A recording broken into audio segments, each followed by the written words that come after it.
First of all, I am an alcoholic, and my name is Cody Smith. Hey, everybody. And I'm sober and saved by the grace and mercy of a loving God. And my sobriety date is January 3rd of 2011. And I have a sponsor. His name is Russell. Russell has a sponsor. His name is Dion. I got sponsee brothers. I got sponsees. Stevie B is, by the grace of God, is part of my sponsor family. Actually, one time Stevie told me the only reason he doesn't relapse is for fear that I might have to be his sponsor.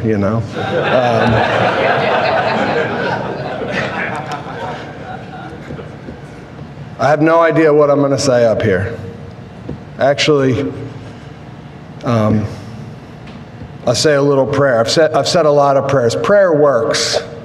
I know that prayer works, okay? And so I'm sober a little over 15 years. And my new sponsor, who I've had for about 6 years now, I asked him what I'm supposed to say, and he says, well, do like I always do, Cody, and before you go up there and speak, say, and I'm going to say it right now, Lord, let the words of my mouth and the meditations of my heart be acceptable to you, my rock, my redeemer. All right. It was cool. I was talking to Josh this morning. He asked me months ago to do this, and I've prepared 10 or 12 talks for you all. And you won't get any of them, but you might get little pieces of each one. And it's all been opportunities for me to spend time with God, and find out like what He wants me to say. There was a couple of times, bagpipes in memorial, that's good. Call home. Yeah. Bye, guys.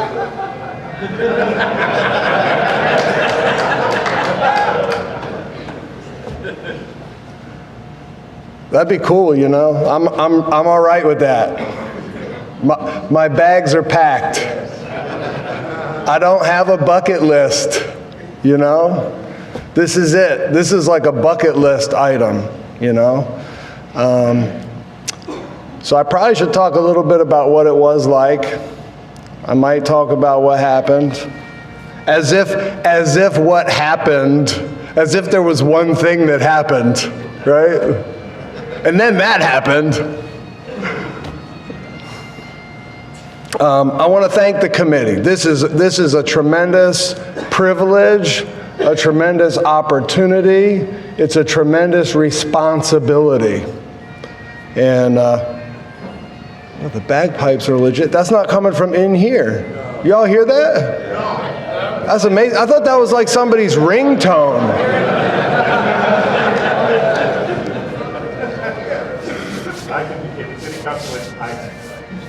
All right.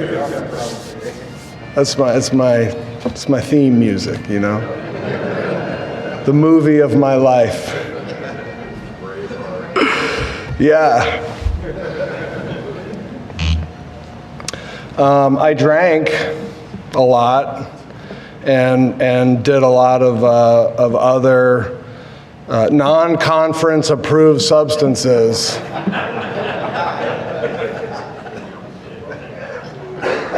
My story, listen, this is my story. I'm supposed to tell you about how I came to have a relationship with God. That's what I'm supposed to tell you.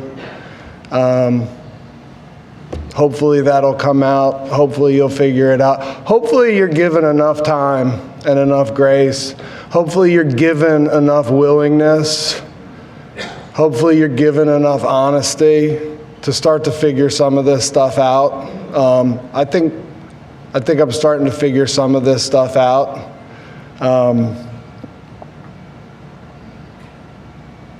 Yeah, I want to thank the committee. I did that already. But there's been some things that, where is Jewel? Okay, I'm not going to take too much offense. Jewel's one of my heroes. being epiphemized is not a word. I mean, I'm just saying, he's a very well-educated man. And he's an amazing example. So getting sober wasn't my idea. I know that today. If I had it my way, I'd still be drunk and high. I loved it, you know? I loved it. I was committed to that life. I was born in Purdue University Hospital. Both of my parents went to college. That's the other thing is like, man, I heard some crazy stories, not just in the last 15 years, but like this weekend. I've heard about alcoholics who like went to college. Thank you for, I'm glad someone identifies, you know. I barely graduated high school, not like Stevie's giant school. I went to a little tiny school. There was 50 kids in my graduating class. I was number 49, and I know it's just because they didn't want to see me again.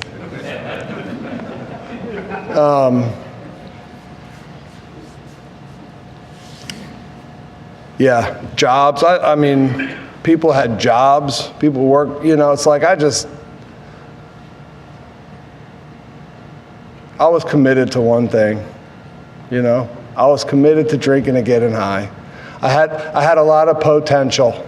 That's what they said. They said I had a lot of potential. It turns out it was true, but I wasn't interested in fulfilling any of it. But I grew up in an alcoholic household. My parents were very young, bless you. And that's just to be nice, you know. My parents were very young. They had no business having kids. You know, they had a broken relationship. You know, like any good dysfunctional people, they tried to fix their relationship with the wrong stuff, you know. And I'm glad they did, you know, because I love my purpose today, you know. And so one thing I'm really grateful for is that God doesn't need us to get it right for it to turn out right, you know. I love this tradition that says, for our group purpose, you know, there's but one ultimate authority, a loving God as he may express himself in our group conscience. I used to think it was really important that I be part of the group conscience, because God was going to express himself through me. Like, the most unsober places I've ever been in Alcoholics Anonymous are business meetings.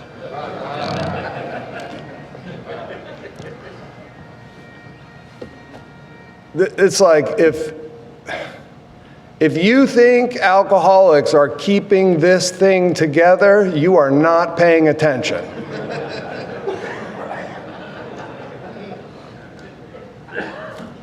Like, I just picture God up there, you know, like elbowing some angels, you know. He's like, look, he's gonna do it again. No, watch, you're not gonna believe this. He's gonna do it again. We definitely, we are a funny bunch. Outright mental defectives, in full flight from reality. Could not differentiate the true from the false. All these things are true about me. I will skip around. I have ADHD. I'm not medicated, if you haven't noticed. I qualify for quite a few medications. Doctors have tried to give me a bunch of them, and I haven't taken any of them since I've been in Alcoholics Anonymous. You know, the problem is, like, if you look at the symptoms for all the things they try to prescribe for me, and if you look at the symptoms of a spiritual malady, they're the exact same symptoms.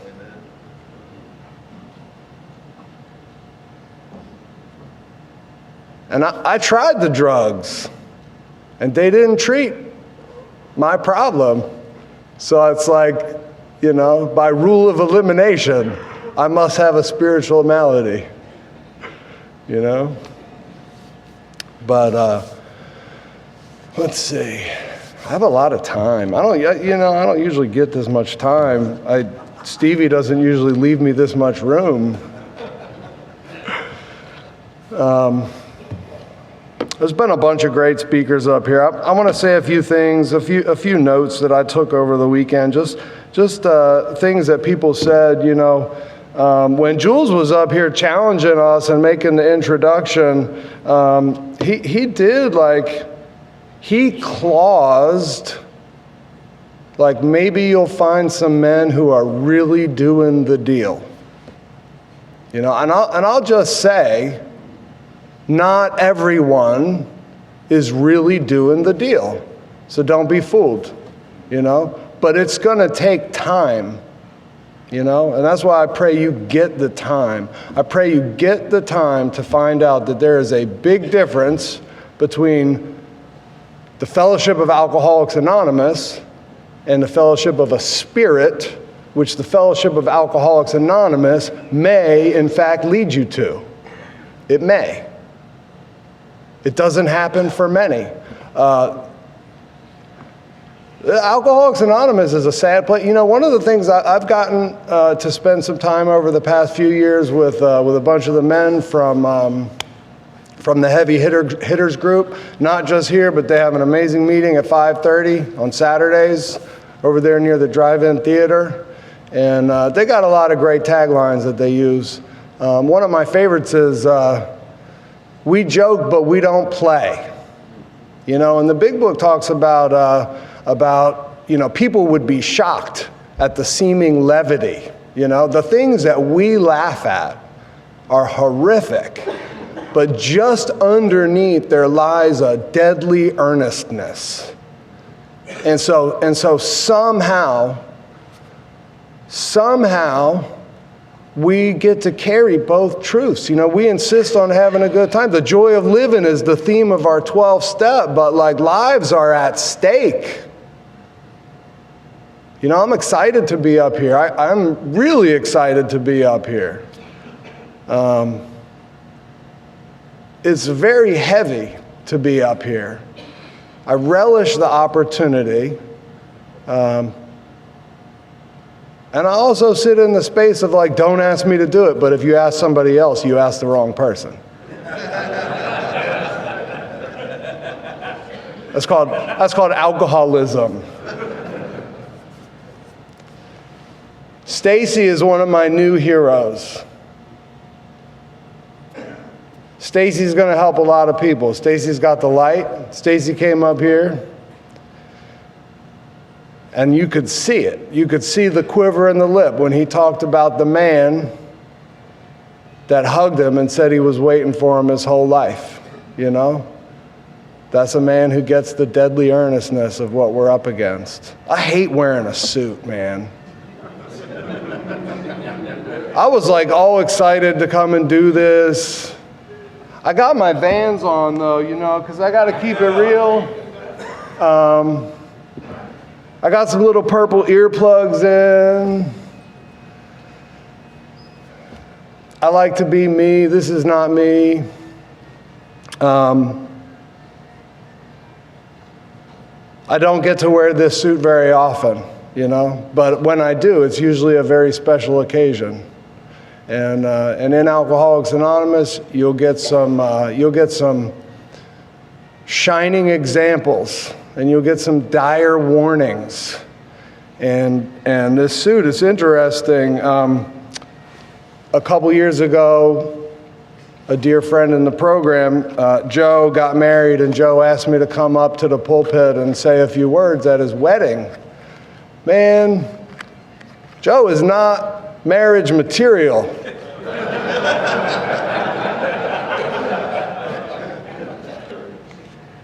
But Joe's sober, and Joe got married, and Joe is still married. And when I put this suit on, I like felt something in my pocket. I was like, oh, what's that? And I reached in, and it's a memorial card for my friend David. You know, because the time before that I'd worn this suit was to David's funeral. You know, so seeming levity, deadly earnestness. What am I up against? You know? I have a story. You know, I have a story about growing up in a crazy environment, having all kinds of bad examples. This weird tension between really like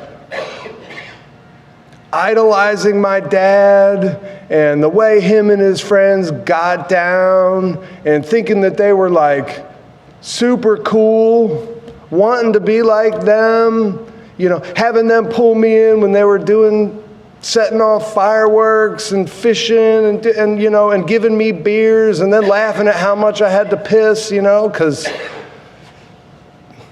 I had to piss a lot. I think I was born with Charlie's bladder. And at the same time, there's like this weird tension. And I don't know when it happened, but at some point I swore I'd never be like my dad. So I don't know how both of those things could be true. I swore I would never be like my dad. I swore I would never raise kids, have kids, or raise kids in the environment that I grew up in.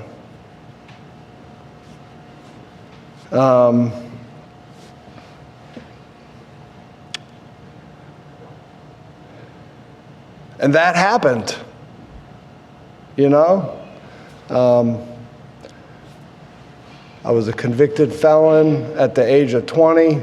All kinds of silliness led up to that. I've been in handcuffs, you know, by the federales in Mexico. I didn't have a delightful Mexico experience like you, Charlie. We're not all going to have the same experience. I'll tell you this. Alcohol did not make me feel 100 feet tall, but it took care of my sobriety problem. So I'll tell this story about when I was a little kid. It's funny, I heard Stevie B. I was like, dang, Stevie, we have like the same story. So, very insecure, very fear-filled child. I didn't know that at the time, but I was uncomfortable. I sort of felt like there was a veil in between me and you. I sort of felt like I was like kind of standing back here behind this thing, and it like muted. There was like a kind of like a translucent barrier between me and you. You were out there in full color. And I was like back here like watching, and you really couldn't see anything about me except what was wrong with, like somehow you could see what was wrong with me, but that's all you could see.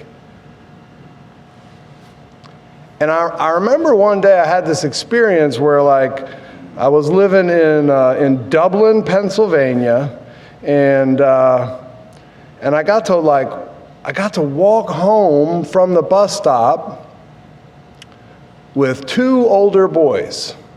Like I was like 7. And I remember one of their names. His name was Eddie Bigler. I don't know where he is. I've never seen him, you know. I hope I'm not breaking his anonymity, you know, but like he had an older sister, and he was like 9 or 10, and he wore like Heineken t-shirts and like Metallica t-shirts, and like 10 years old, maybe this isn't true, how I remember it, he had like the cigarettes rolled up in his sleeve. Come on now. That's how I remember it, you know. But there was 2 of them. It was Eddie and this other kid, and they were older. They were bad kids. And we're walking home, and we walk behind this like factory building, and I'm like,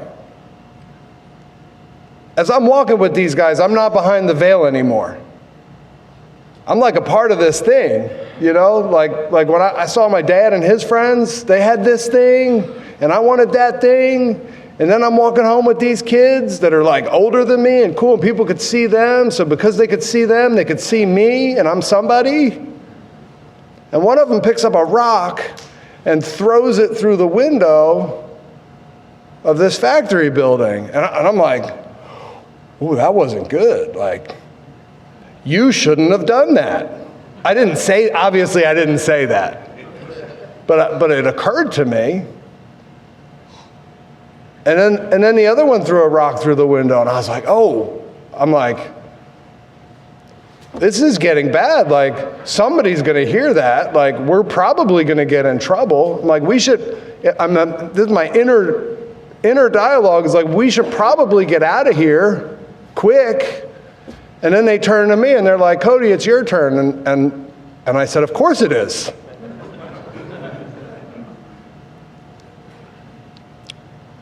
I was many years before I took my first drink. And the way I understand alcoholism today, outside of the physical allergy, the mental obsession to drink, that was my alcoholism. You know, one of the last promises that I have gotten to experience in any lasting way, because the promises are kind of like golf balls. You ever go out and hit golf balls? Like at the driving range, you get a big bucket of them, shag, hook, slice, you know, whatever. And it's like, and then you hit a good one, and you're like, yeah. That's kind of how the promises are, especially early on, right? It's like, I'm not living in the promises, but occasionally I hit a good one, and that's like enough to carry me for a little while, right? And it does keep getting better. One of the last promises I have gotten to experience in any lasting way, it says, fear of people and of economic insecurity will leave us.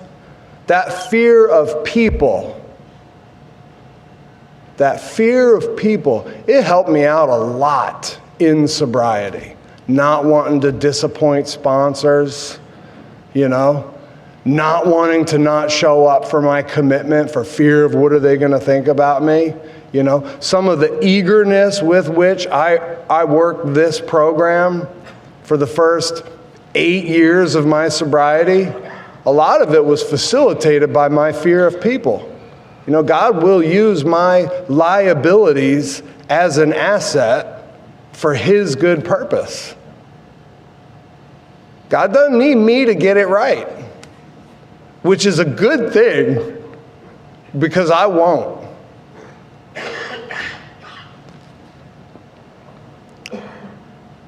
Fear of people.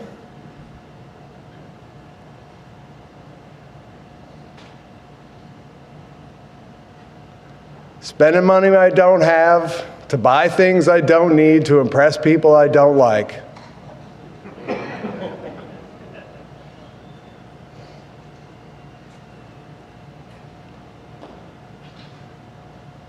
So, the connections that I've seen around here this weekend, look, I don't even need to say anything. I could sit up here on my knees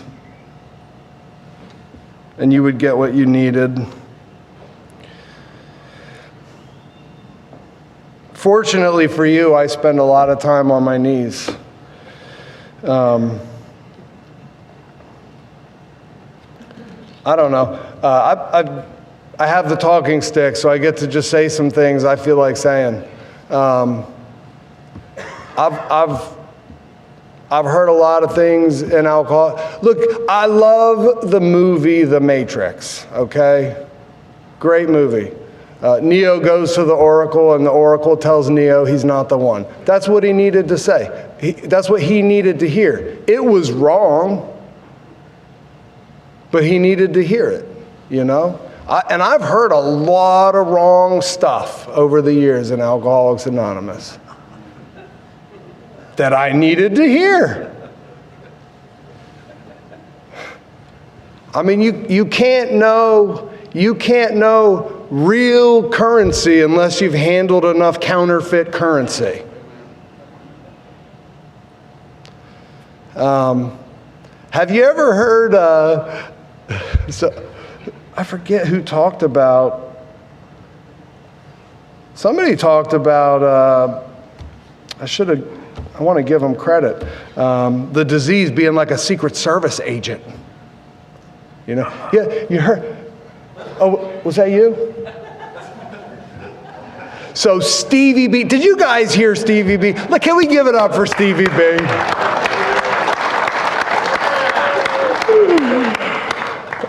Like he needs that.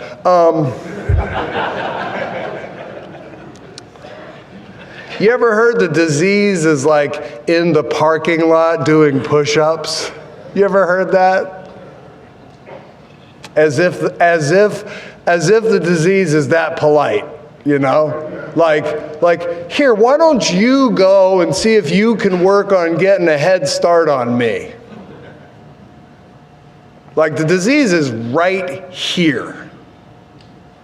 Every single thing you and I hear in this meeting, the disease is hearing to twist and turn and use it against you, and it'll do it in your own voice.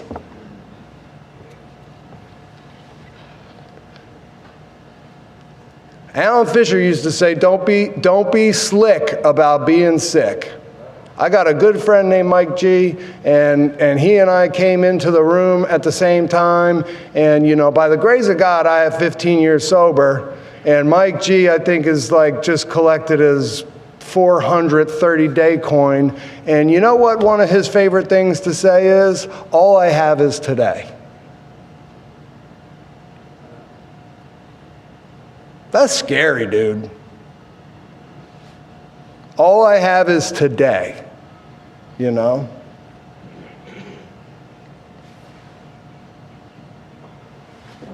So that might help somebody. And all I have is today has helped me. There's been times when it's helped me, you know? But the disease is not in the parking lot doing push-ups.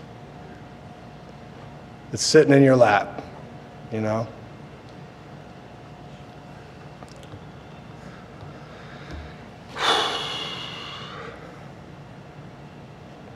So I came to Alcoholics Anonymous, broken. There was this guy, Tom, in my life. I don't know why Tom was in my life. Tom bred Rottweilers. Tom had a bike shop. Tom drove a cool car. We'd be out drinking, and Tom would be like around. And like I looked up to Tom. I thought it was a little curious that Tom was around us, and Tom didn't drink.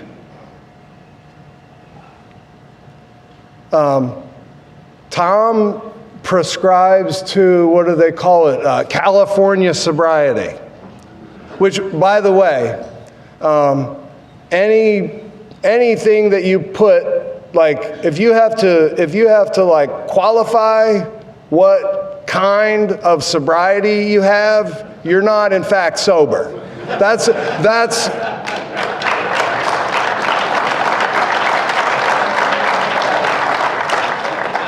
That's something else, okay? And I get it. The only requirement for membership is a desire to stop drinking. Whatever that means. Membership. This isn't American Express, you know, where membership has its privileges, you know.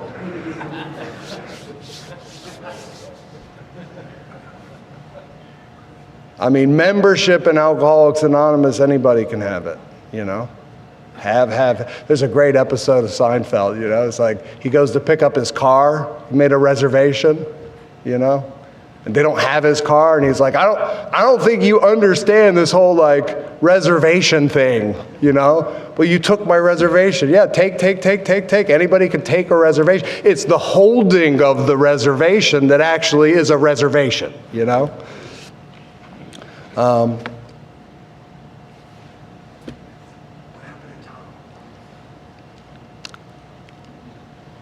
Tom took me to my first meeting.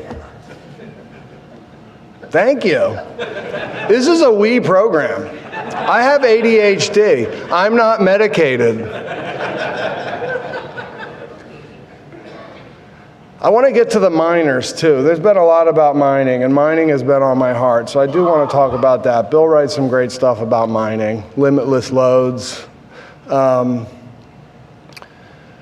took me to my first meeting. I called him one day. This is crazy, the connections. My dear friend Greg,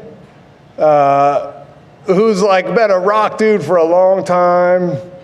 I met him in Big Sky, Montana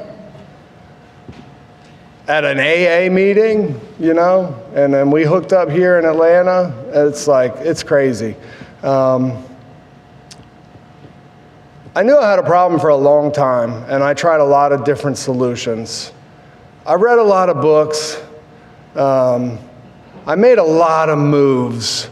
I got a lot of new jobs. I tried a lot of different combinations of, you know, both prescribed and unprescribed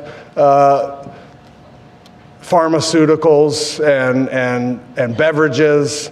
I tried a lot of different diets. I tried a lot of different hobbies and activities. I read a lot of different books, you know. I knew there was something wrong with me. I didn't know what it was, and I didn't know how to fix it.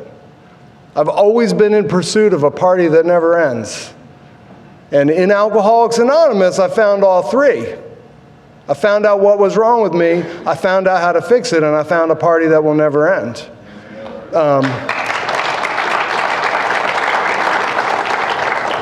Until I go on to glory. And then the real party begins, you know? So I read a lot of books. For the last few years of my sobriety, I wasn't able to read.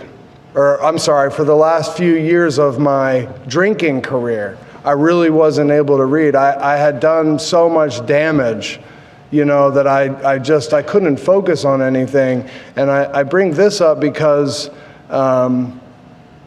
at some point in like November, December of 2010, I made an effort to read a book that somebody had given me, and I was so desperate. At this time in my life, I have a 2-year-old daughter, and I'm married to a woman who's pregnant with our second child. And the violence in our household looks like the violence in the household that I grew up in. And I knew, in fact, that these people who I actually did love but couldn't care for were safer and better off without me in their life. And that was true. And my wife is a catch. And one thing that I knew was not going to happen was that she was not going to stay single. And so I knew that that meant that another man was going to sleep in my bed and raise my kids.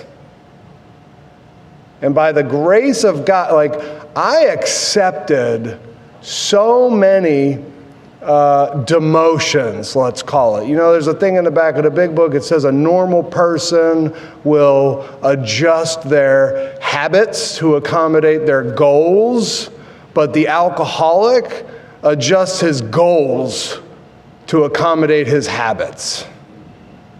And I had done that my entire life, you know. I just kept lowering the bar. Whatever.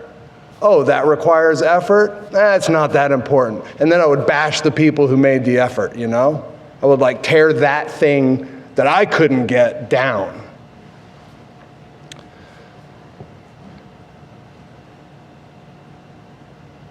I couldn't swallow that pill. I couldn't, and I knew there was no way out, so suicide, was the only option I could think of, Now, Bill writes about this, right? He writes about this progression, There were men jumping. Would I jump? No, they were weak, And then a little later on, he was like, should I jump? Not yet. And then a little later on, he's like, I had to drag a mattress and put it under the window because I was going to jump, And that's the progression. And that happened to me, And I saw suicide as the only way out. And so at some point, by the grace of God, I was compelled to pick up this book. And I didn't understand it at the time, but it's been talked about in this little fellowship of the Spirit that I've been hanging out in this weekend. And this book was called Wild at Heart. It's not a conference-approved book. I'm just telling you my story, right? And the only thing I got out of this book that made any sense to me was that men are created for adventure. We have adventure written on our hearts. And if we do not have adventurous lives, we will be unfulfilled. And I didn't know what I was, but I knew I was unfulfilled. So the problem must have been lack of adventure. Lack of adventure, that is my dilemma, So there was a blizzard, and I had a tent, and I took a tent out into a blizzard. Because that was going to fix my problem.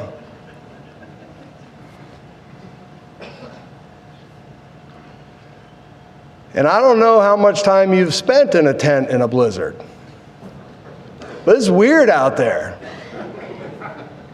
In the woods. In a tent. In a blizzard. Trees, this really interesting thing happens. And it'll happen to us if we're lucky. It happened to me, and I'm just realizing that at this moment. Thank you.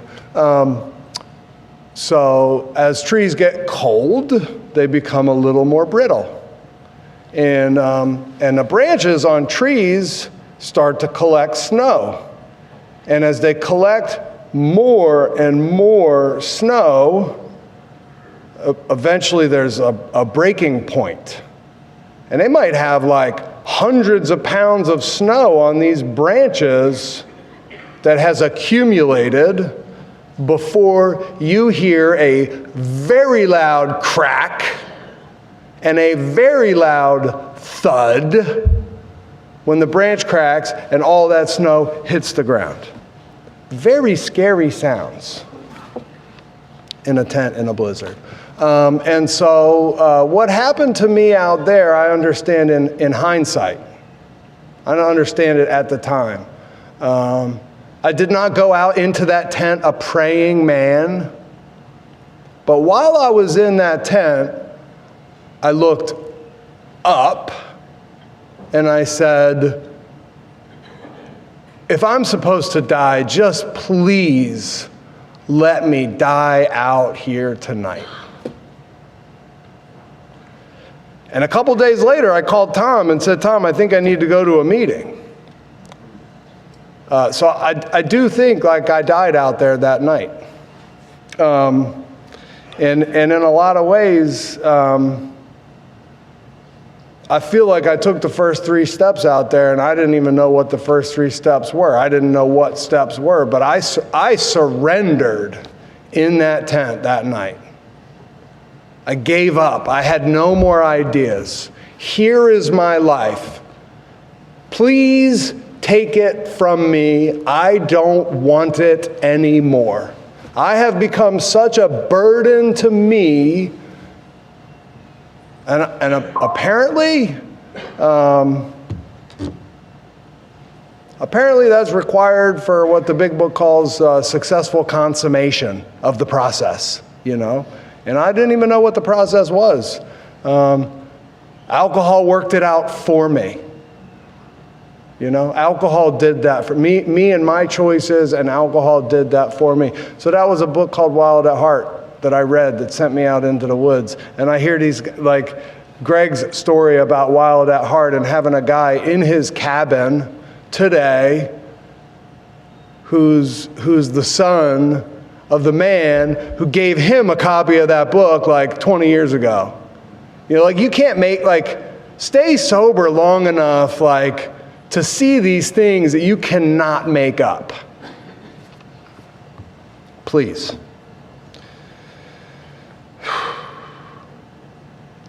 Bro, Sean leaving his phone at the Triangle Club to go drink is brilliant.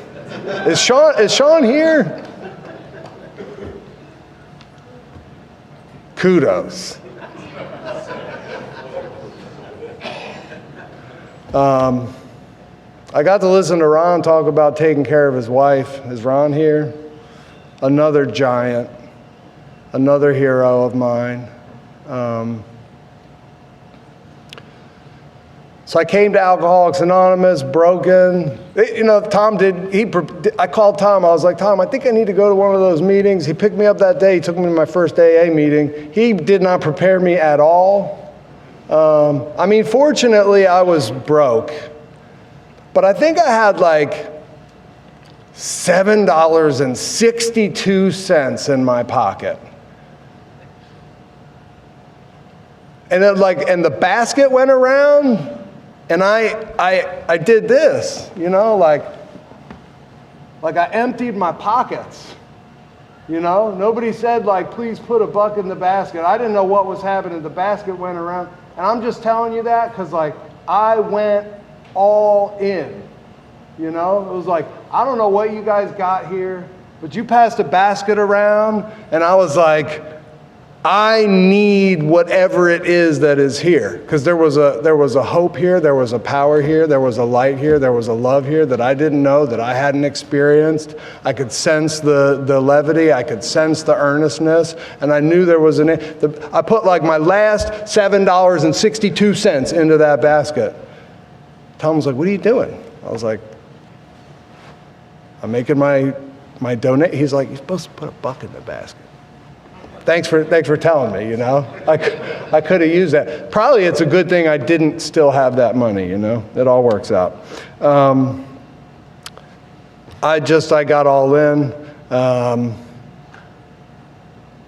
got a sponsor.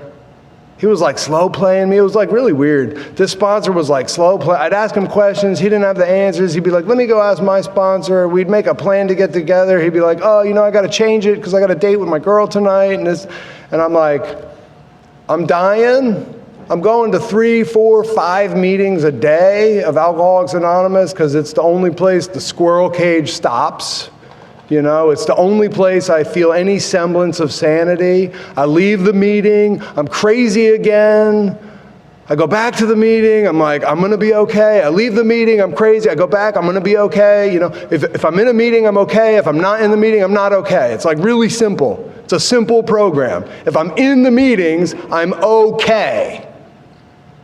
If I'm not in the meetings, I'm not okay. It took me a long time to figure that out. I'm slow on the uptake. I just want you to know, like, I did all the stuff. I still do all the stuff. I've never stopped doing all the stuff. And it has worked for its purpose to get me to the next thing. Where I usually find out I was doing the stuff for the wrong reason, and it still worked. It's like crazy. If you haven't hit bottom in sobriety, you haven't hit bottom.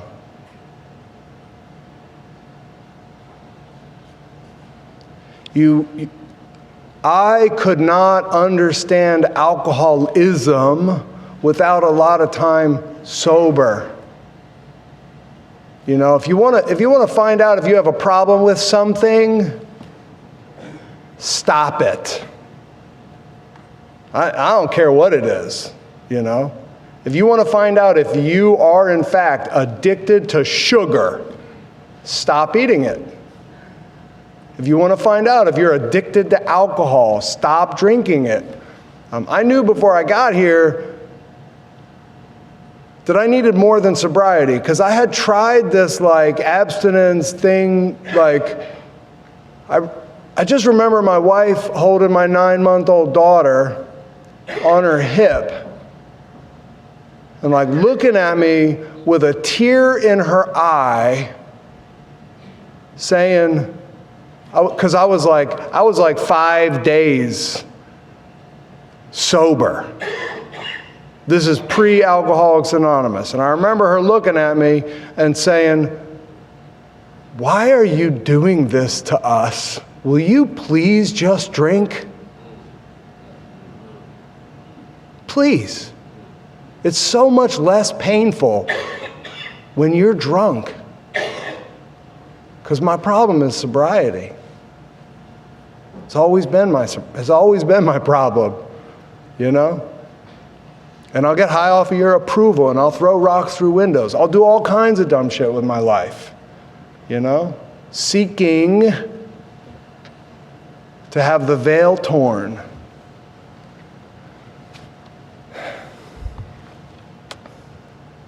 I was 8 years sober.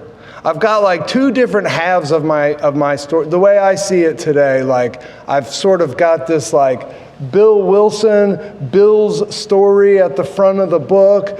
Bill, you know, whirling fat checks in and out, you know. Bill getting the impeccable coat of tan that one sees on the well-to-do. Bill being in charge and taking his stock portfolios and going on an adventure with Lois, and Bill doing this, and Bill going to the hospital, and Bill drinking bathtub gin, and Bill doing this, and Bill doing, and that's like, really like I have that period of my sobriety where I got a sponsor, and I worked the steps, and I made my amends, and I sponsored guys, and I took all the commitments, and I went to the prisons, and I went to the detoxes, and I took all the phone calls, and I chaired all the meetings, you know? That's like, and that, very important. All these things are very important. Do all of these things. In fact, in A Vision for You, it says they help people because they knew they must in order to stay alive. That's like, okay, you got me. You know, like it's one thing to understand that alcoholism is deadly. You know, it's one thing to understand. The first 8 years of my sobriety, at least, well, I'll say 10. The first 10 years of my sobriety, alcoholism was a gun in my back. That's how I'll describe it now. Now, my life was good. Like, things around me were good. I mean, money in the bank, opportunities in the real world, kids in private school, cars paid for, like the respect of my peers. Like, I don't want to downplay it at all. I mean, sobriety is good. It was good. But I was spiritually dead. Even in all of that, like I thought that AA and the 12 steps were the treasure. I didn't understand they were but a map. And in this, so this dude says to me one day, my dear friend Charles saw me working with a newcomer, Bobby, and I'm telling Bobby what you have to do to stay sober. you gotta do this to stay sober. You gotta do this to stay sober, you know? The veneer of sobriety was wearing thin, you know? And Charles says to me, he says, hey, Cody, you ever think about praying for a heart to serve?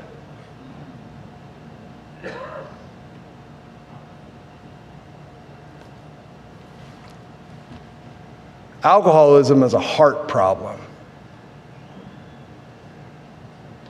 You ever heard this is an inside job? It takes a long time. It's like, you got to get the outsides. Like, it's one thing I come in here and my life is a disaster and I feel like a disaster, and it's really easy for me to correlate the two. Oh, I'm a disaster because my life's a disaster. If I just get my life cleaned up, then I won't be a disaster. And Alcoholics Anonymous will teach you how to clean up your life so that you can find out what the real problem is. It's not an external problem. So I started praying for a heart to serve, you know? And I wish I could tell you things got better. They got a lot worse. God will not do anything with a man until he has first completely undone him.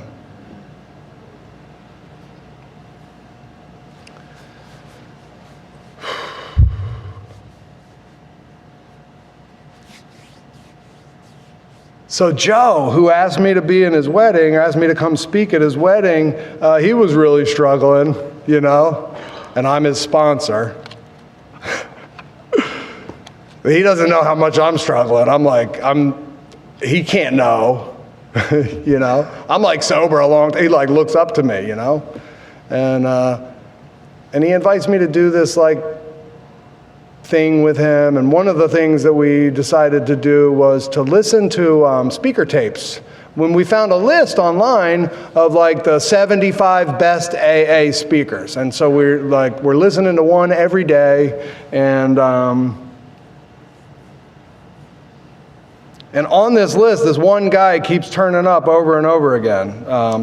There's at least 5 talks of his on this thing, and like I just keep coming back to it. And I had heard him previously. I've always listened to speaker tapes, but when I heard him before, I was like, earmuff Stevie. I was like, that guy's full of shit.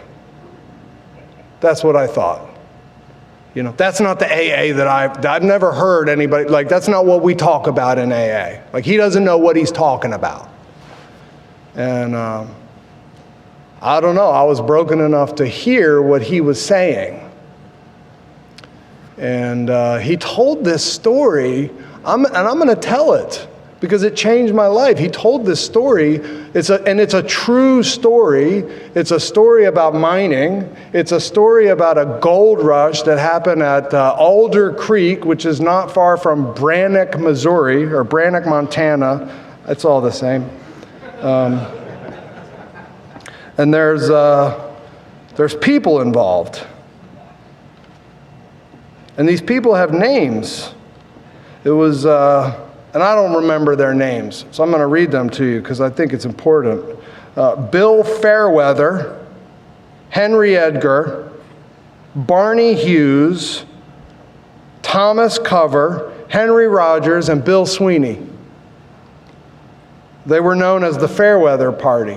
They were on their way back to Bannock, and they camped out alongside of this little riverbed. And one of them decided while they were there to do a little panning.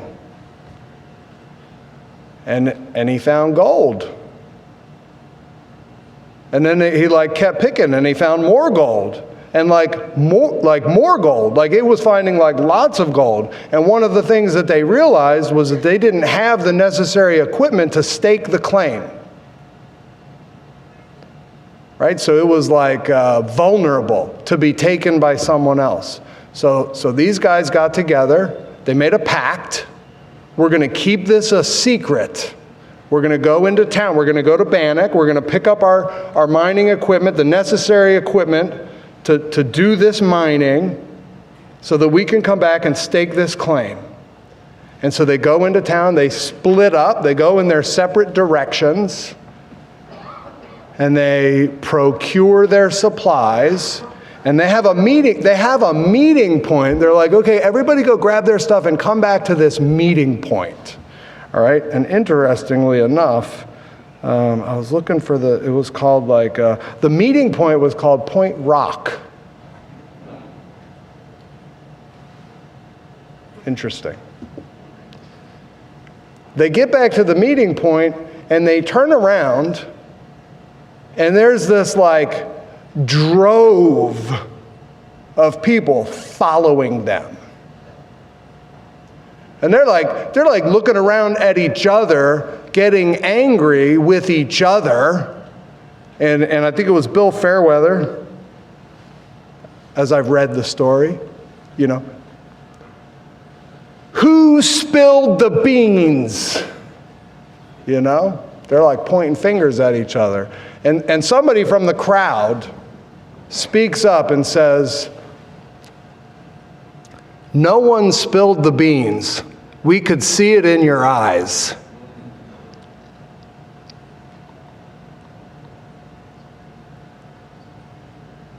That story changed my life. Because you can, in fact, see it in their eyes. And there are, in fact, some who, as the book said, have struck a limitless load.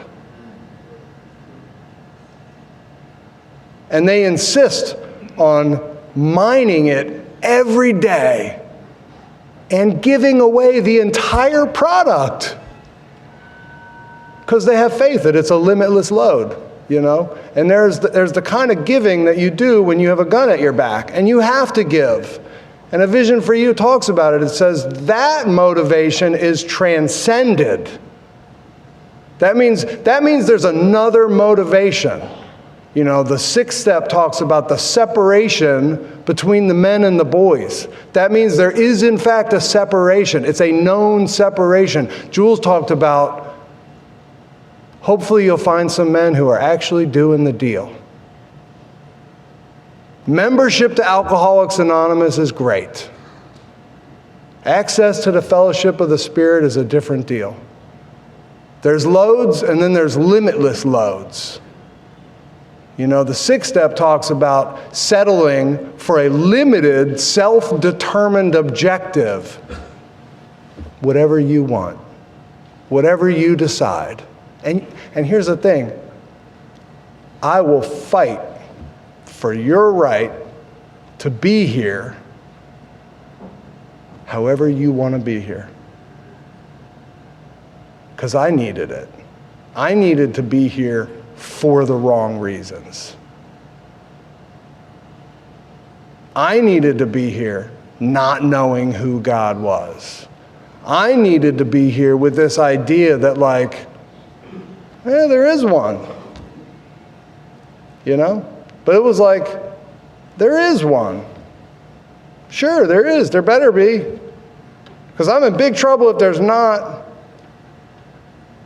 So there is one.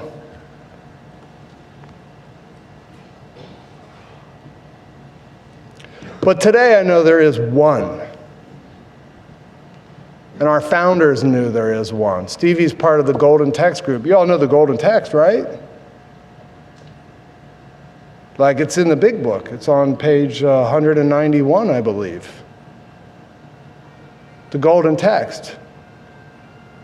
Bill Dotson, AA number 3, is in his own kitchen. His wife was Henrietta, by the way. There's a lot of Henriettas back then, so it's easy to get confused. But Bill Dotson, AA number 3, is in his kitchen with his wife, Henrietta, and Bill Wilson. And Bill Dotson's looking up at Bill Wilson, and there's something in his eyes.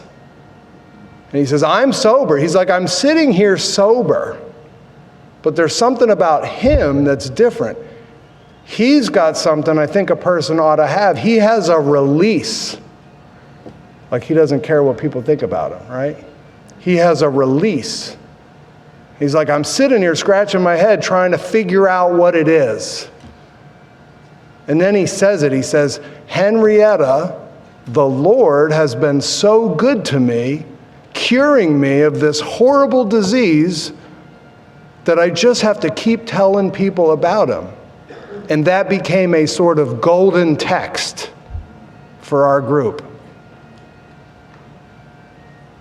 I was in AA for a long time before I ever heard that. I'm telling you, I've been in a lot of AA meetings, and that is not, that the Lord has been so good to me, curing me of this horrible disease, that I just have to keep telling people about him. That has not been the golden text at most of the meetings I go to.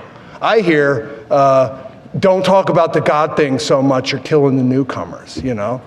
Apparently, Dr. Bob didn't care about killing the newcomers when he said, Clarence, do you believe in God, young fella? And Clarence said, what does that have to do with anything? And Clarence said, Dr. Bob said, everything.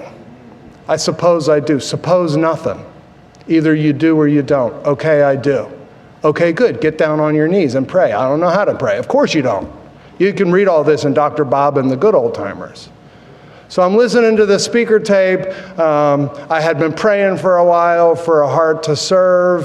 I was broken. I was ready to give my sobriety. I was back to this place of being suicidal again. Actually,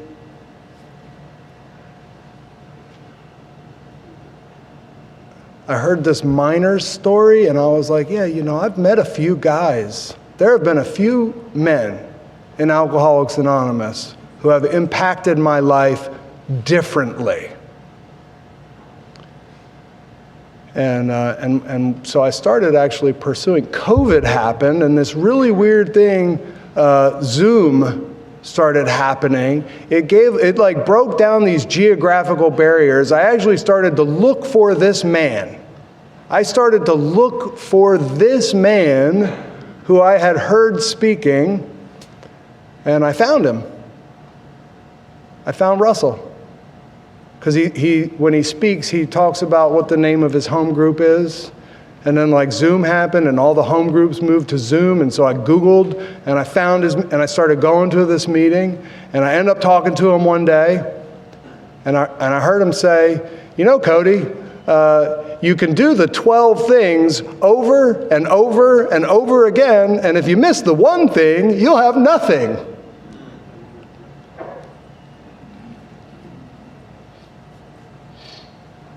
And then, like, you know, he asked me where I was. I was in Atlanta. He lived in Miami, but he happened to be in his truck on his way to Atlanta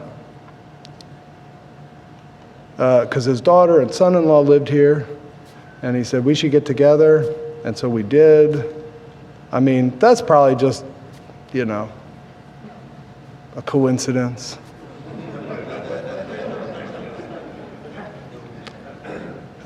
So I'm gonna wrap this up by saying I see AA very differently today. I read a different big book today.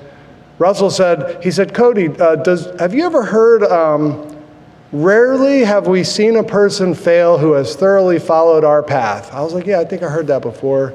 And he said, do you know when that was written? I'm like an AA nerd, you know. I had to be to show, because I was it's like, because I could be at the top of the AA pile if I know more about AA than you, you know. So I was like reading all the history and stuff. He said, do you know when that was written? I said, yeah, Russ, that was written in 1939. He said, so when they said in 1939, rarely have we seen a person fail who has thoroughly followed our path. Do you know what they were doing before 1939?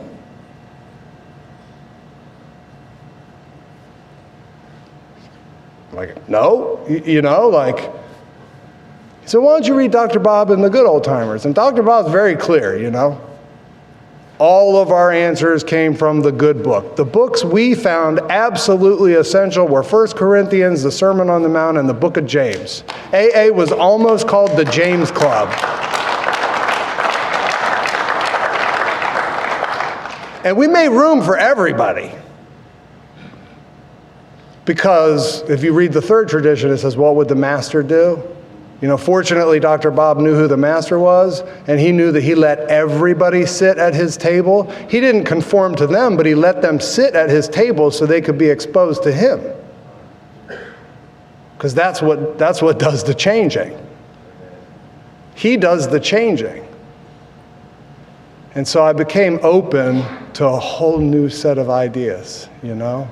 And I started on a new journey. And God introduced me to his son, and my life has not been the same. And I understand what it means to be a part of the fellowship of the Spirit. And I always loved Alcoholics Anonymous, and now I love Alcoholics Anonymous even more. And I feel more blessed to be able to steward Alcoholics Anonymous and make sure we don't forget where we came from. Because it's real easy for Alcoholics Anonymous to become a form of religion without power. It's real easy for it to become a bunch of dead works where it's very transactional.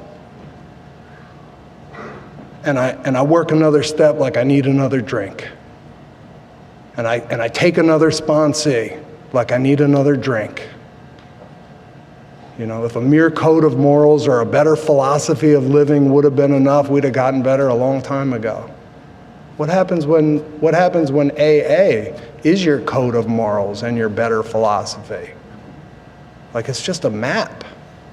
Like, God is the treasure. There is one. There is one who has all power. You know, so I have 5 minutes.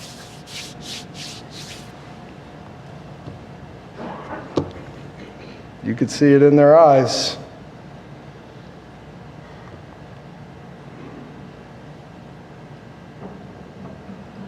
Charlie, I loved you finding your wife of 42 years by being honest about who you were, you know? I loved you talking about if people like me, they like me. You know, I played that chameleon game my whole life. I became whatever to whoever. And I needed your approval like I need oxygen, you know. And today, God is my sustenance, you know. All men of faith have courage. We never apologize for God. Instead, we let him demonstrate what he can do, his omnipotence. I heard a man talking about that last night, you know.